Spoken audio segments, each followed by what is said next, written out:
the shortest way possible, using my own experiences and using the things that I learned from various teachers such as Sadhguru, David Hawkins, and also some of my mentors who I have acquired over the years. So let's first understand what that is: anxiety and stress.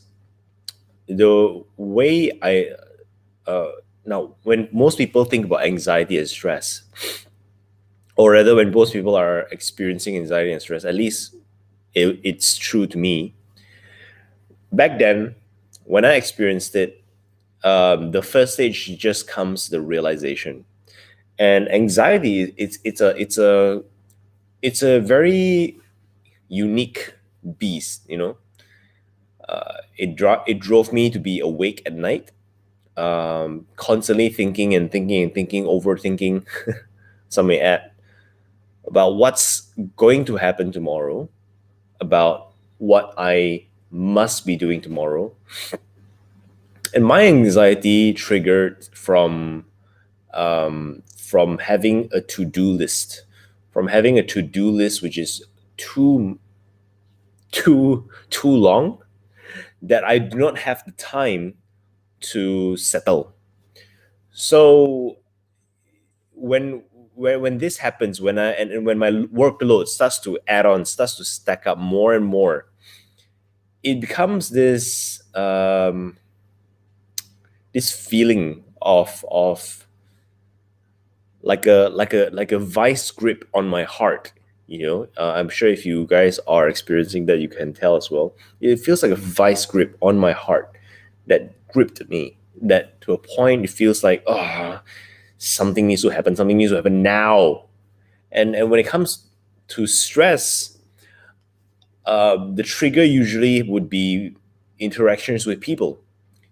Maybe a team member not doing what they are supposed to do, or a promise not being kept, and it just feels stress. And back in the days, I would project my stress by getting angry. I would do something about it, or I would just complain about it. I would tell people, oh, this person or that person, this person, that person. This is what's happening. This is a situation, right? So as we are going through this second lockdown, I would like you guys to tell me, what are you experiencing right now? Are you guys experiencing more stress? Are you guys experiencing more anxiety? A balanced mixture of both? Two in one instant, instant, disease. So tell me what it is. Now, for me, it was the anxiety and stress is not easy, but ultimately, well, I had it both, right? But ultimately, for me, what I come to realize is that, or rather come to learn over the years, is that anxiety and stress happens from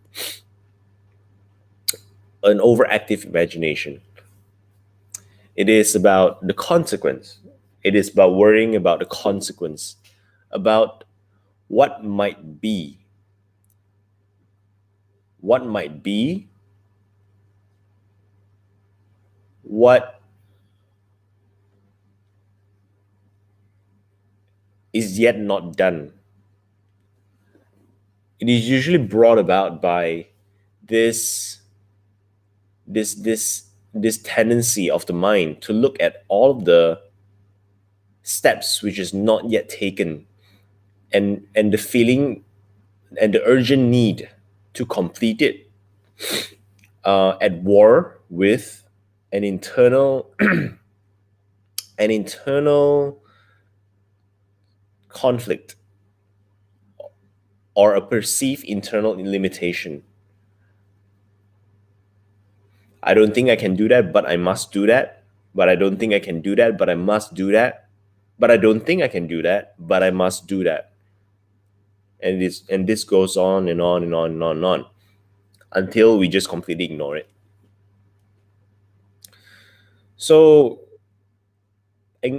one thing is just I want you guys to understand that from or rather I would like to share from my perspective, anxiety and stress comes from something that has not yet happened, or the consequence of something which is not yet happened. So it's basically future based, and it's got to do with a lot of fear. Why does this happen? Is because in the past, or rather, we remembered something from the past, and what we have remembered from the past transfers itself to the present, and we let what's happening right now to trigger the kind of feelings that we have inside. In other words, we are not living in the present. We are either living in the past or living in the future. That's the source of anxiety and stress. There are various techniques, there are various things, that tools that is available to overcome this problem. The ones that I am most favorite about is a technique called letting go by David Hawkins. Basically, it's a very simple technique. You don't even have to know anything. You just need to allow yourself to feel that emotion, whatever emotion it is that has arisen. Just allow yourself to feel that emotion, whether it's anxiety or stress. Feel it.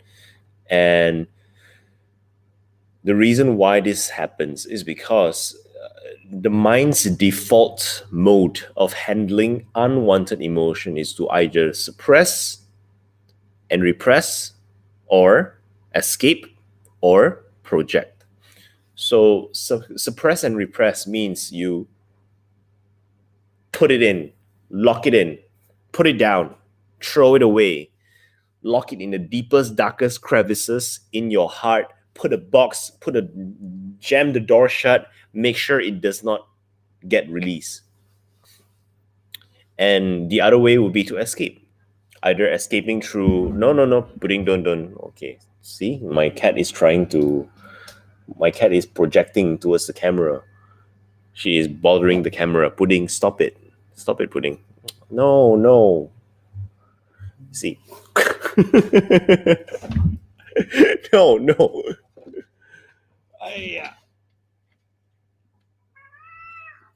Okay, you've been naughty. Don't do this.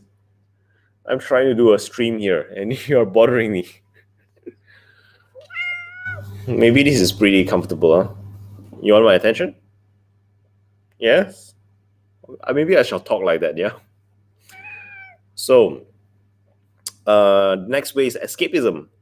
The way we deal with escapism, the way we use escapism is basically we use something to so-called manage the stress, okay? Whether it's going to be healthy activities, such as, doing Tai Chi, playing music, listening to a song, or we do something slightly more drastic.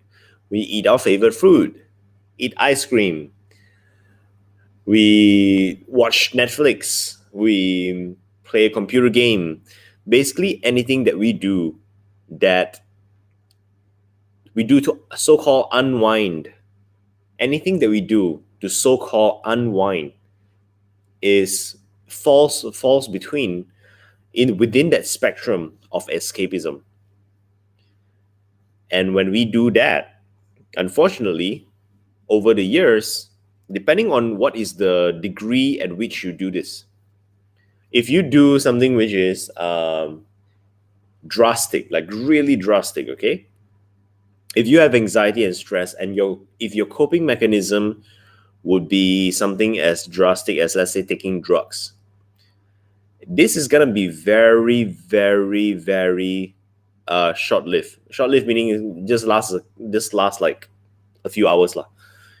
So while you're on it, you're gonna feel bliss. When you're off it, you're gonna feel absolutely terrible. And when you do something like that, the emotions that you are trying to escape from become significantly bigger. And when you do suppression and repression, it also becomes bigger. It's kind of like you let that monster deep, like you plunge that monster deep inside your heart and lock it in. That monster is gonna start training.